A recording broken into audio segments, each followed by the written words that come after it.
be right back. Just got to quickly cling on to my gains. Just did a workout. Got to get a quick shake in. 20-minute anabolic window, man. If I don't get this shake in the next 20 minutes, I'm going to shrivel up to the size of a prune and lose all my muscle mass. BRB, just let me get the shake in quick.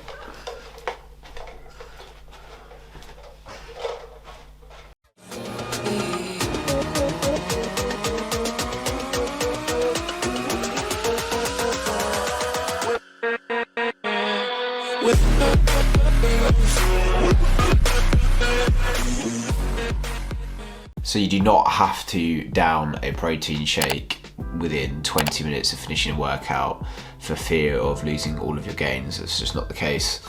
So overall protein intake throughout the whole day, ideally within 3 to 4 separate portions, separate feeding windows, so that you're not cramming all your protein in at the end of the day. That's not ideal, but as long as you hit your protein target at the end of each day, that is the most important thing, and there's no fear of losing all of your muscle mass in the first 20 minutes after finishing a workout if you have not consumed your protein shake. So although it is a good idea to consume some good foods after finishing your workout to refuel yourself, it's not an immediate urgent need within this time frame. Myth number 2, no pain, no gain. I think everyone's heard this phrase, right? And the thought process being that if you are not sore from a workout the next day, then you haven't trained hard enough. Now, this is not the case. DOMS, standing for delayed onset muscle soreness, can be driven by a number of factors. So the theory with DOMS is that if you are not aching the day after a workout, then you haven't trained hard enough. Now, this is not true. So there's a number of theories out there that are inconclusive on what the cause of DOMS is. So the aches and pains that you get 24 to 48 hours after a workout, some theories suggest it could be muscle spasms, inflammation, micro tears that you've caused in the muscle, etc. But the studies are inconclusive on this. And although it is normal to feel aches after a particularly intense workout, and especially if you are new to resistance training or you've taken a significant break, for example, majority of us have been in lockdown with no access to gyms during the pandemic period.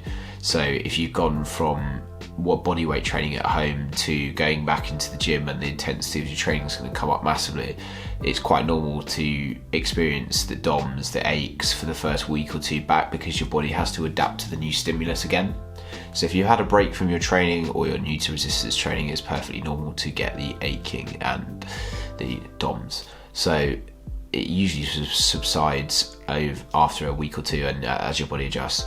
Now, if you are consistently getting those aches so severely to the point where it's impacting your training routine and your weeks, you're struggling to walk, or you can't get back in the gym the next day to train a different muscle group, then that's more likely a sign of poor recovery and nutrition, poor sleep, things like this.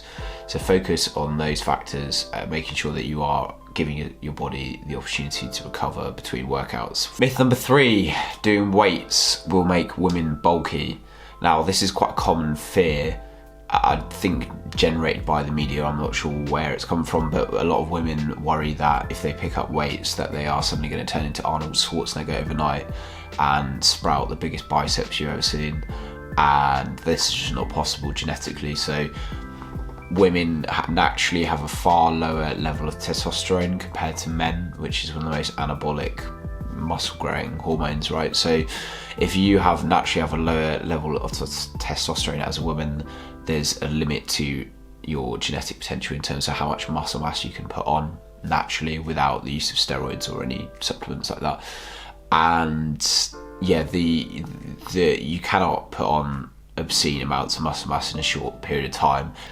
If anything, it's actually going to make you appear slimmer and more aesthetic, because by doing weights as a woman and applying the same principles as you would if you're a man, the progressive overload, improving the number of reps that you're getting, slowing down time under tension, increasing the weights used over time, you're going to increase your muscle mass. So the more muscle mass you have, the more calories you are going to burn at rest, which therefore makes it easier to adhere to a calorie deficit, aka easier to lose fat, holding more muscle mass. Myth number 4, static stretching before workouts.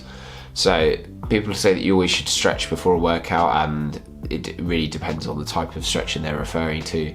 The only stretching I would really recommend before a workout is dynamic stretching, which is movements that are going to mimic what you're doing in the workout. So it could be like a body weight squat or a lunge with a rotation, things like this. So dynamic stretches where you're taking your joints and your muscles through a full range of motion, which are going to mimic the movements that you perform in the workout.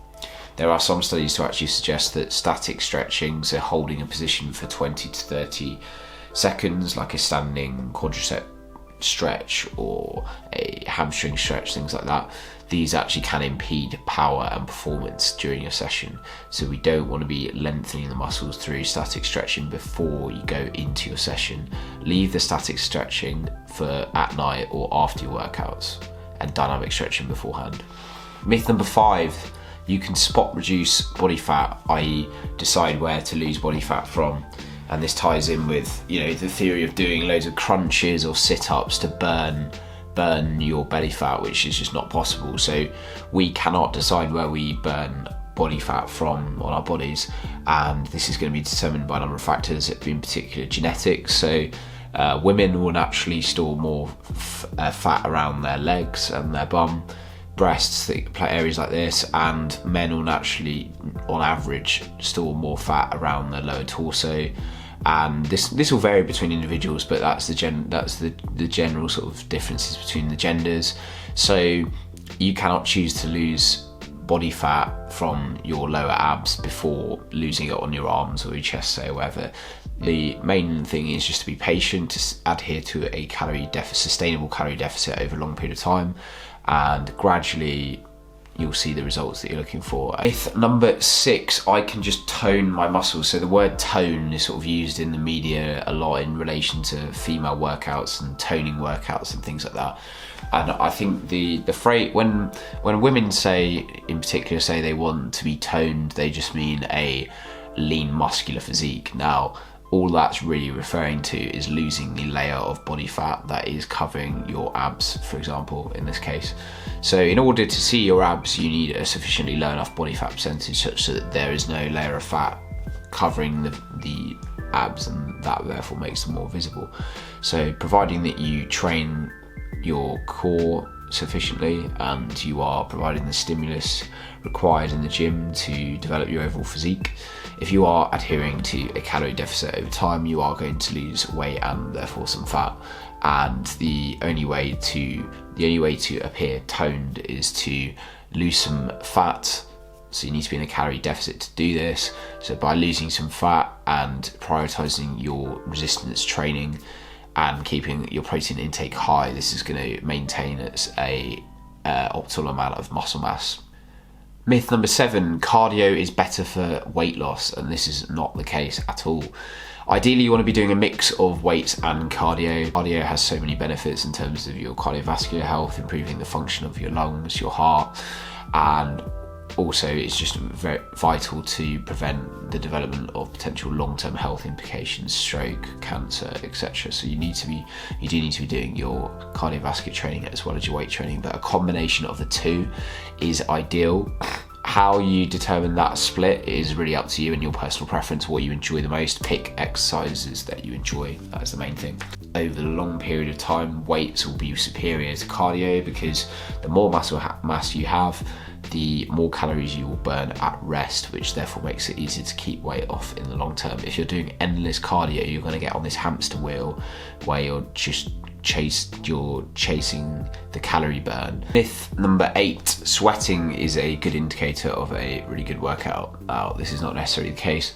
Sweating, aka perspiration, is primarily just a function of thermoregulation. So the body is trying to balance our core temperature, and sweating is a way of reducing our body's temperature when we get too hot. So this can be driven by a number of factors, which is mainly your environment, your mood, and your stress levels as well can impact this as well. So feeling angry, anxious, things like that is going to increase your sweating. If you remember when you get nervous before an interview, or I don't know, a particular situation, you'll start to sweat, so that can cause sweating as well.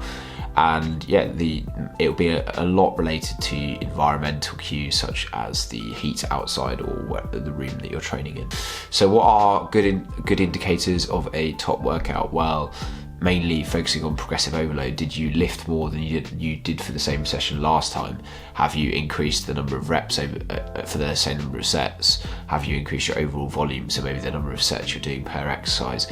Progressive overload is the key to muscle growth, and that should be the primary indicator, not how much you sweat during a workout. Myth number 9, fasted cardio gives you quicker fat loss, and that is not the case. So yes, although we know that by training fasted in the morning, your body will go into short-term fat oxidation, and this will be increased because you do not have as many carbs in your systems. Therefore, your body will look to the internal fat stores for short-term fuel for that workout, but that'll only be during the hour or so that you're doing your training, right?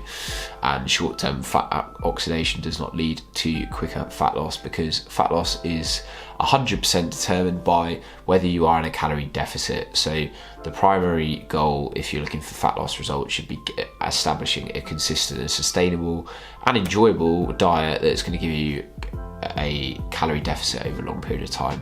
And you're not going to get rapid results by doing fasted cardio. Majority of studies have shown that performing cardio fasted versus fed makes very little difference in the grand scheme of things if you adhere to the same calorie deficit. I'll link my video in full on this topic. Myth number 10 is going to be the need for eating loads of small meals during the day. So, everyone's heard that you need to eat every 2 to 3 hours, and it has to be like 5 to 6 small meals, and that the timing of meals is really important for results. And that is not the case. Unless you are an athlete or a long distance runner or someone that just trains for over 2-3 hours, the timing of your meals is going to have very little significance, maybe a 1-3% difference, let's say, in terms of your results. And that is because the overall macronutrient and calorie intake for the day is far more important. The calories that you hit at the end of each day, the protein numbers, fat and carbs that you get at the end of each day are far more important than the timing of the meals. It's going to make very little difference if you have your protein feeding at 10 a.m. versus 11 a.m, etc, right? So you need to work out what's sustainable for you, what works for you around your work schedule, around your routine, when you're working out, etc. Eat when you're hungry. So as long as you're getting your protein hit in around 3 to 4 meals during the day, pick what's right for you. If you prefer 3 or 4 meals, do that. If you prefer more smaller meals, do that. Whatever you can adhere to long term is key, and long term adherence gives you more results. So that is it for the 10 myths that we've just busted for you. Hope you've enjoyed the video. That's it for today. Like the video, subscribe for more content. Links below for online coaching. If you are interested, I offer personalised training and nutrition plans to help you get the results you're looking for, and online coaching to keep you accountable with weekly check-ins, instant messaging support available via WhatsApp. Link is in the bio to my website if you are interested in online coaching services. Thank you very much for watching. Like the video, subscribe for more content, and I'll catch you guys in the next one. See you later. Bye.